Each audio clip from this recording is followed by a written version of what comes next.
블루팀은 혹시 3교대인가요? 라는 질문이 있는데요. 3교대. 요것도 팀마다 다른데 예를 들어서 한국도 비슷할 거예요. 그 8시간 근무죠. 한국도. 요즘 잘 모르겠는데 어쨌든. 그럼 9시부터 5시까지 근무를 한다고 하면은 5시부터 그 다음날 아침 9시까지 또 누가 이 모니터링을 해줘야 되잖아요. 그래서 그거 같은 경우는 어떤 회사는 정말 그 나이트 시프트 야간 교대를 해가지고 야간에 일을 하는 사람 따로 두고 낮에 일을 하는 사람 따로 두고 이렇게 하는 회사도 있고, 그게 조금 비싸잖아요. 왜냐면은 밤에 하면은 우리나라 야근 수당 주잖아요. 여기도 야근 수당을 줘요. 무조건 이제 법적으로 굉장히 스트릭하게 법이 정해져 있기 때문에 야근 수당 안 주면 안 돼요. 근데 뭐 2배, 3배, 어쩔 때는 2.5배 이렇게 줄 때도 있어요. 그래서 그런 게 회사가 너무 부담이 된다. 그러면은 지구 반대편에 있는 사람을 고용을 합니다. 그래서 미국 사람들이 이거는 회사마다 또 다르겠지만은 미국 같은 경우는 지구 반대편에 있는 나라가 인도예요. 인도. 네. 가격도 싸고. 맞아요. 그렇죠. 이제 레이버 그게 가격이 싸니까 어쨌든 이 인도 분들을 고용을 해서 그분들이 나이트 시프트를 할 수 있게 그렇게 하는 경우도 많습니다. 아니면은 마지막에 가장 쉽지만 어려운 방법은 뭐냐? 여러 허니팟이든 심이든 이 디텍션 룰을 제대로 잘 정해놓으면은 false positive가 많이 없겠죠? 그렇죠? 네, 그래야겠죠. 그래야겠죠. 그래서 네. 그런 어떤 회사 같은 경우는 그냥 낮에만 일을 시키고 밤 같은 경우는 만약에 무슨 일이 있을 때 일어나는 거예요. 이제 그 알람이 가가지고 의사분들 호출기 같은 거 차고 댕기잖아요. 그래서 그런 거 비슷하게 핸드폰으로 알람이 갑니다. 그러면 이제 그때 밤에 일어날 때만 뭐 1시간 일을 했으면 1시간짜리 돈을 주고 뭐 이런 식으로 운영하는 회사도 많습니다.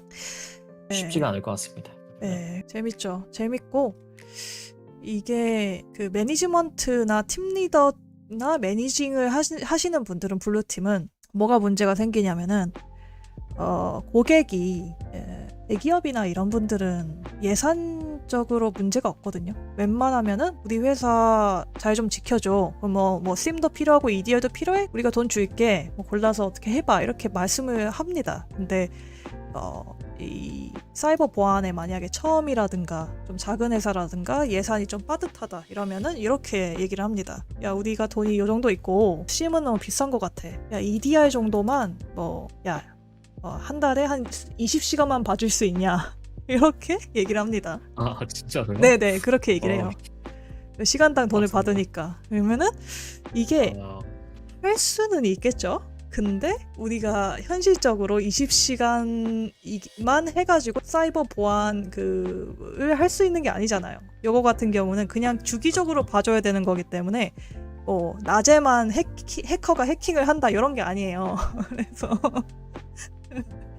이해를 못 하시면은 그 고객사분들이 굉장히 힘들어집니다. 그래서 가서 이제 이런 예산 같은 것도 막 얘기를 하다 보면은 이 현실과 이상은 얼마나 다른가 이런 것도 깨닫고 재밌는 게 많아요. 항상 보안 쪽은 예산이 문제가 많이 되죠. 어른들의 사정이 항상 문제다. 그래도 오펜시브 시큐리티는 정해진 돈이 있잖아요. 저희는 굉장히 편하죠.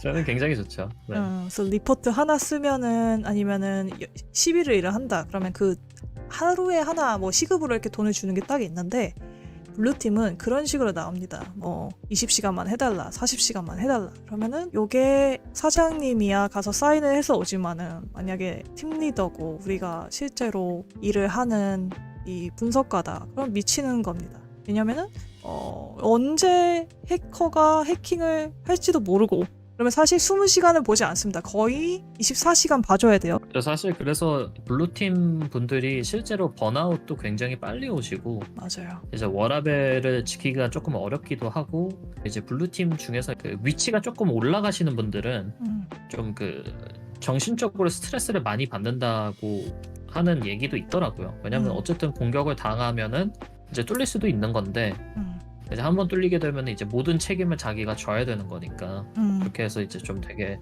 정신적으로 스트레스를 굉장히 많이 받는다. 네, 그런 얘기도 조금 많이 들었었고 그렇기 때문에 번아웃이 일찍 와서 뭐 다른 직업으로 이직을 한다거나 뭐 그런 말을 들었던 것 같습니다.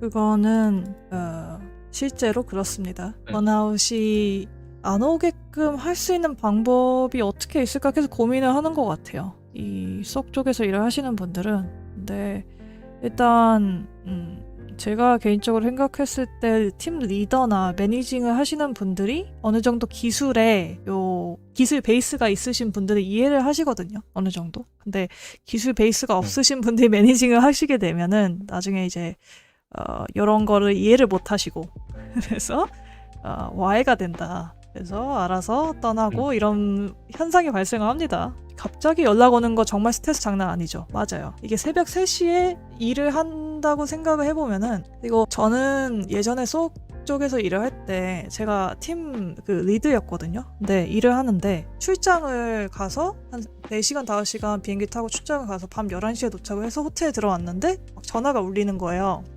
그래서 그때 무슨 일이 있었냐면은 여기 고객사가 미디어 회사였는데 그 미디어 회사의 이메일로 이메일이 왔나 봐요. 해커가 야 우리가 뭐 어니언 사이트에 너네 병원의 그런 페이션트 환자 데이터를 다 뺏었어. 너네 지금 돈 이 정도 안 주면은 네, 우리가 요거를 이제 뿌릴 거야. 저한테 이제 그 연락이 와가지고 제가 그때 이제 뭘 했냐면은 그분이 이제 야 링크를 이렇게 줬는데 요 링크에 도대체 뭐가 있는지 한번 봐달라. 그래서 이제 제가 그 링크를 딱 봤는데 그게 병원이잖아요. 그럼 병원이면 어떤 사진이 있겠어요? 막 그렇죠. 환자분들 사진도 있고. 근데 이제 막 수술 사진 이런 게 있는 거예요. 그러니까 수술 중에 찍은 사진도 있고, 뭐 저는 막 피도 잘 못 보는 사람인데 그런 적도 있고. 계속 그렇게 되면 진짜 스트레스를 받긴 받는 것 같아요. 그런 일이 어떻게 보면 진짜 번아웃이 일찍 올 수밖에 없을 것 같아요. 신체적으로도 힘들고 정신적으로도 힘들고. 네, 질문이 맞습니다. 하나 있는데 보통 시소가 되고 싶으면 여러 가지 경험을 해야 되나요? 레드 블루 정책 이런 이제 질문도 있거든요. 혹시 어떻게 생각하시나요? 시소가 되신 분들은 레드블루를 다 하시는 분들이 많죠. 근데 대부분 제가 봤을 땐 정책 쪽에서 오시는 분들이 많고 블루팀이나 정책 쪽에서 오시는 분들이 많고 레드팀 같은 경우는 직접 펜테스터가 되셨던 분들은 많이 없었던 걸로 기억을 하거든요. 물론 이렇게 뭐 파트타임으로 펜테스팅을 한다거나 이런 분들도 계셨지만은 그 자격증 중에 CISSP라고 있어요. 필수라기보다는 매니지먼트 쪽으로 가신 분들은 다 따신다고 들었거든요. 그래서 이 자격증을 가지고 계신 분. 네, 사실상 C-suite 그러니까 임원급이면은 임원급 중에서도 이제 C-level 임원급이면은 뭐 막 보안 전용 그런 지식보다는 사실상 그냥 관리자 중에서 이제 가장 높은 레벨의 관리자이기 때문에 뭐 레드 뭐 심지어 블루도 몰라도 되고 웬만해서는 거의 약간의 블루 지식을 기반으로 한 어마어마한 정책과 법, 맞아. 컴플라이언스 지식들 대부분 그렇죠. 네. 이제 모든 이제 기술적인 거를 그냥 아래 팀원들한테 시키면 되기 때문에 대부분 시소분들은 이제 경영 관련된 경험이 많으신 분들, 그러니까 뭐 MBA를 갖고 있다거나 그런 이제 관리자였던 분들이 사이버 보안 도메인 지식이 어느 정도 있으면서 정책과 법에 굉장히 빠삭하신 분들이 시소가 많이 되시는 것 같아요. 그래서 기술적인 거는 뭐 있으면 좋은데 어마어마하게 기술적인 시소 분들도 사실 많이는 전 잘 모르겠네요. 많이 없습니다. 그 매니지먼트 쪽에서 일을 하시는 분들이 더 많고 기술자인데 시소가 되려 한다면 나중에 이제 매니지먼트가 좋다 나는 그러면은 이런 증 같은 게 어느 정도 필요하다고 들었어요. 제가 듣기로는. 뭐 학위증 뭐 이런 게 다 이제 필요하겠죠. 아무래도 그쪽은 경영 쪽은 아무래도 그런 걸 좀 많이 보다 보니까. 진로 질문을 하시는 분들도 계세요. 근데 진로 같은 경우는 사실 제가 뭐라고 딱 답을 드리고 여러분들 그렇게 실천을 하면 저랑 똑같이 될 수 있다 이렇게 말씀을 드리기가 좀 어렵기 때문에 뭔가 이 커뮤니티 안에서 얻을 수 있는 지식을 가지고 본인만의 길을 찾아가는 게 좋지 않을까. 제일 좋은 거는 최대한 많은 사람들의 이야기를 들으면서 그러니까 그래서 커뮤니티가 중요한 것 같아요. 뭐 이거 해 저거 해 하는 게 아니라 최대한 많은 사람들의 경험을 들으면서 아 나는 이렇게 한번 해봐야겠다. 그러니까 스스로 좀 판단이 가능하도록 최대한 많은 이제 간접적인 경험을 하는 거죠. 그래서 그런 거를 최대한 좀 여러분들한테 드리고 싶고 저희도 뭐 진로 이거 해서 이 대학 가서 이 학과 들어가서 이거 해 이거는 요즘 같은 시대에는 전혀 이제 알맞지 않은 그런 방법이라고 생각을 해가지고 네. 해커가 되는 그렇습니다. 법 이런 게 있나요? 쉣. 저는 3만 원에는 안 팔 것 같은데. 해커가 되는 법. 네. 이제 둘이서 이제 얘기를 가끔 했던 건데 해커라는 단어 자체도 사실은 저희가 해커라고 이 명명을 붙여야지 사람들이 찾아와서 이제 볼 수가 있거든요. 그러니까 해커라는 단어로 알고 있으니까 사이버 보안을 많이. 근데 해커라는 단어를 많이 안 써요. 그 현실에서 오그라들긴 해. 사실 그 모의 해커도 아니잖아요. 원래는 페네트레이션 테스터잖아요. 그렇죠. 침투 테스터죠. 저도 저 자신을 해커라고 생각 안 해요. 그러니까 아직 그 정도 레벨이 되진 않았어. 저는 그냥 모의 침투를 하는 테스터일 뿐이죠. 그래서 어디 가서 그냥 사이버 보안 IT에서 일을 한다 이 정도 소개하지 해커야 이렇게 소개를 안 하죠. 만약에 그러니까 모의 해킹을 하더라도 레드팀에서 일을 하더라도 그래서 뭔가 해커라는 단어는 이렇게 마케팅용 단어이고 앞으로 근데 보안이 뜰 것 같긴 해요. 외국은 이미 떴습니다. 외국은 그냥 뭐 최고까지는 아닌데 그냥 좋아요.